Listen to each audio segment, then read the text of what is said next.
sperma, ya, cairan-cairan vagina dan ASI. Nah, maka media-media tersebut itulah yang menjadi sumber penularan. Ya.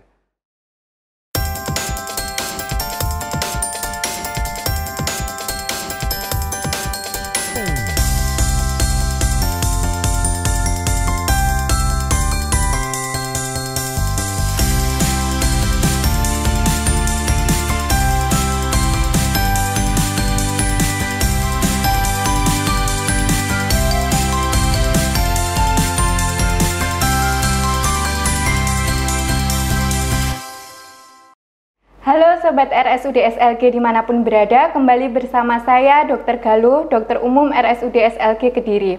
Nah, kali ini kita akan membahas tentang AIDS untuk memperingati Hari AIDS Sedunia pada tanggal 1 Desember bersama narasumber kita, Dr. Kosala Tririnarianto, salah satu dokter umum di Poli PDP atau yang familiar Polivisity, merupakan poli perawatan dukungan dan pengobatan pasien-pasien AIDS di Kabupaten Kediri. Halo dokter. Halo Dokter Galuh, ya. Bagaimana kabarnya dokter? Sehat? Alhamdulillah sehat. Ya. Saat ini kesibukannya apa dok? Ya, alhamdulillah rutinitas sehari-hari pelayanan di Rumah Sakit RSUD SLG Kediri. Ya. Oke dokter, kali ini kita akan membahas tentang topik AIDS nih dok, untuk memperingati Hari AIDS Sedunia nih dok pada tanggal 1 Desember. Nah sebelumnya untuk AIDS sendiri nih dok, AIDS itu apa nih dok?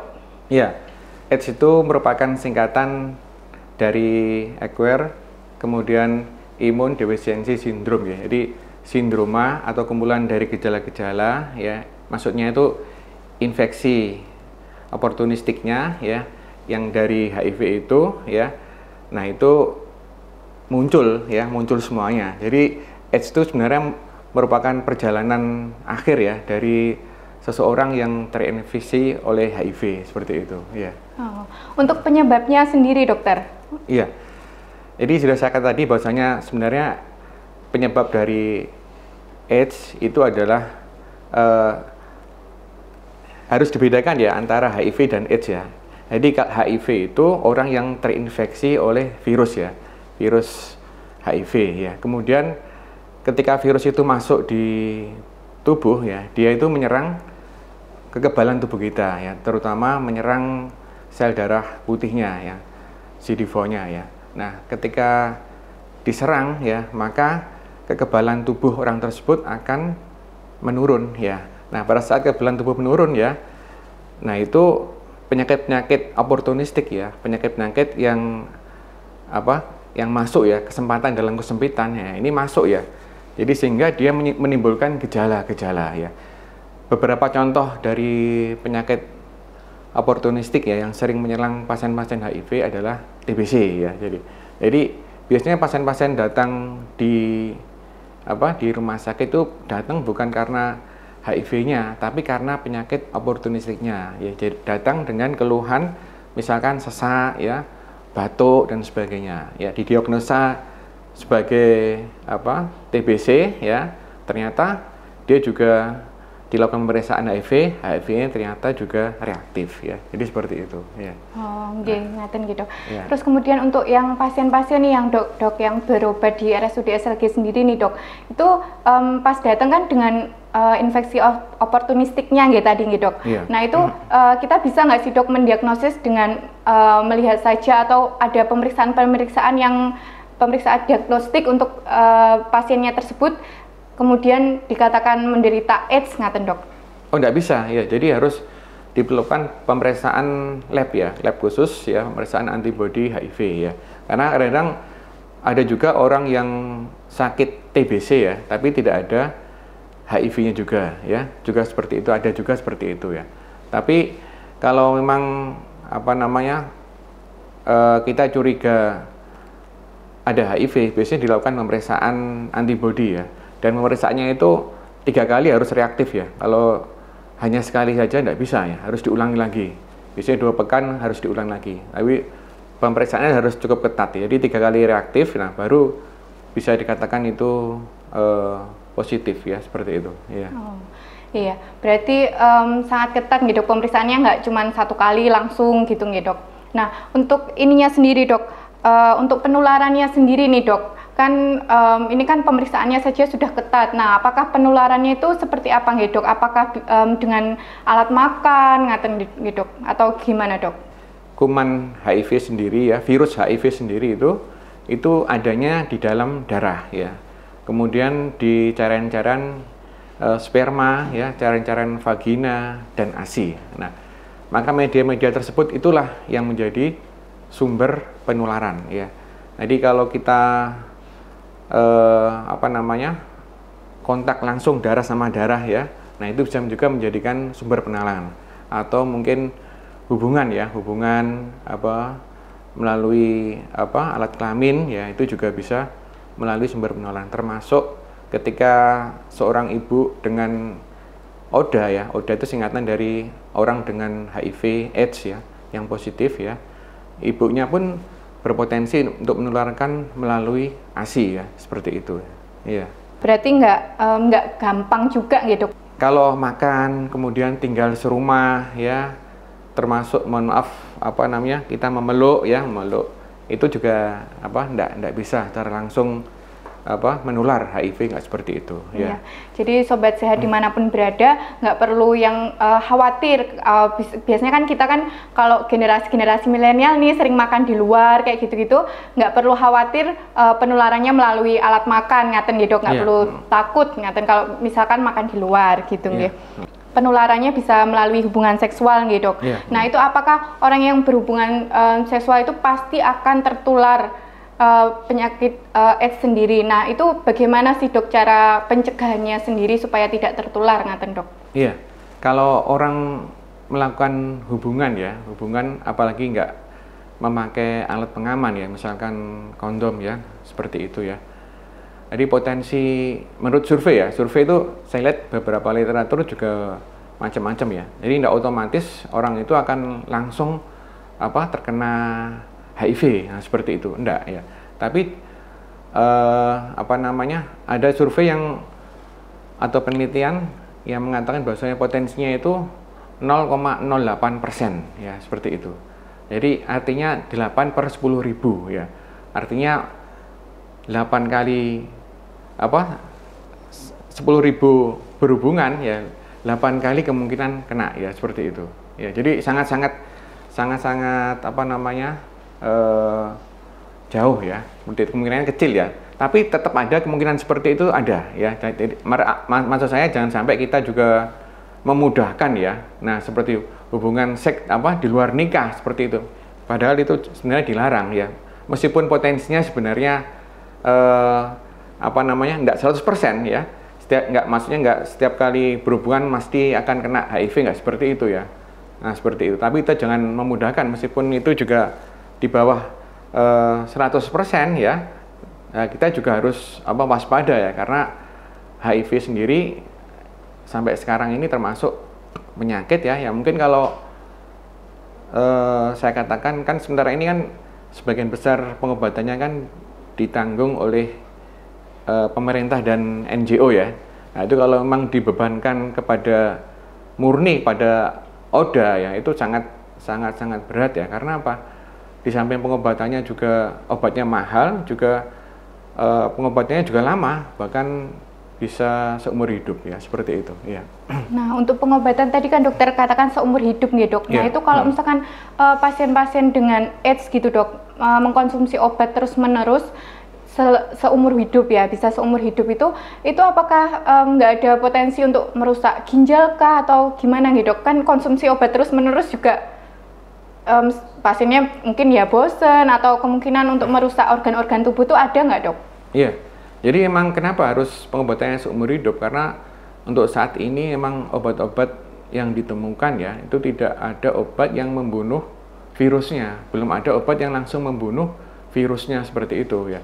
Obat yang ada ini hanya untuk istilahnya biar perkembangannya itu tidak menekan perkembangan dari virus tersebut ya. Jadi virusnya itu tetap ada di dalam tubuh ODA tersebut ya. Makanya pengobatannya pun juga lama ya, bahkan seumur hidup ya. Nah, tidak tahu kalau nanti suatu saat mungkin ada penemuan baru ya yang apa namanya mungkin ya bisa membunuh virus HIV-nya itu langsung ya, seperti hanya mungkin kuman TB ya. Jadi pengobatan 6 bulan selesai atau 9 bulan selesai. Nah, seperti itu. Tapi yang jelas sampai saat ini belum ada obat yang membunuh ya. Nah, konsekuensinya apa? Memang namanya obat ya, mesti ada efek samping ya. Tapi memang efek samping itu sudah diuji ya secara teliti ya. Terus juga di kita juga ada istilahnya evaluasi terhadap efek samping ya, misalkan pemeriksaan serum kreatin secara berkala ya pada kasus-kasus yang baik yang rutin atau yang dicurigai ya ke arah efek samping dari obat ya, terutama ginjal ya, seperti itu ya. Oke, baik dok. Gimana sih caranya dok supaya kita nih teman-teman sobat sehat di sini untuk mengubah stigma ngaten dok? Maksudnya di masyarakat kan penderita AIDS itu pasti kan ada stigma yang kalau sekilas kalau tidak tahu gitu dok. Gimana sih dok caranya? Apakah kita harus mengurangi batasan pergaulan dengan penderita atau bagaimana dokter? Iya, jadi mengubah stigma ini memang menjadi tugas kita ya, apalagi momen seperti ini ya, hari AIDS ya, 1 Desember seperti itu ya. Ini memang merupakan momen yang baik untuk edukasi ya terkait dengan stigma AIDS tadi ya, karena memang beberapa pasien ya yang pernah kita rawat itu memang pada waktu awal-awal pengobatan bahkan keluarganya itu sempat mengisolasi ya, isolasi, makanannya juga disendirikan, nah seperti itu ya. Jadi sekali lagi bahwasanya orang yang terkena AIDS ya, AIDS itu atau HIV dengan infeksi oportunistik ya, itu ya sudah kita anggap sudah memang dari sananya ya, takdir dan seperti itu. Karena survei terakhir ternyata hampir 35% ODA, orang dengan HIV AIDS yang reaktif ini sebagian besar adalah ibu rumah tangga. Nah, seperti itu. Jadi kasihan ya, ibu rumah tangga yang tidak tahu apa-apa ya, ini malah sebagian besar kena. Nah, seperti itu ya. Lah, di mana penularannya? Ya dari mungkin pasangan-pasangannya yang jajan ya, yang nggak jelas itu ya. Akhirnya kembali ke rumah ya, kena ya, seperti itu.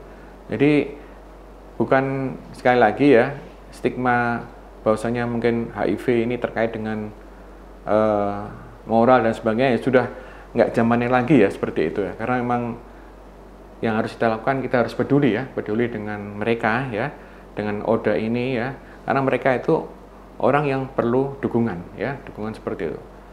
Bagaimana kita merasakan kesabaran ya ketika orang itu harus minum obat ya rutin ya selama setiap hari seumur hidup. Nah, seperti itu ya.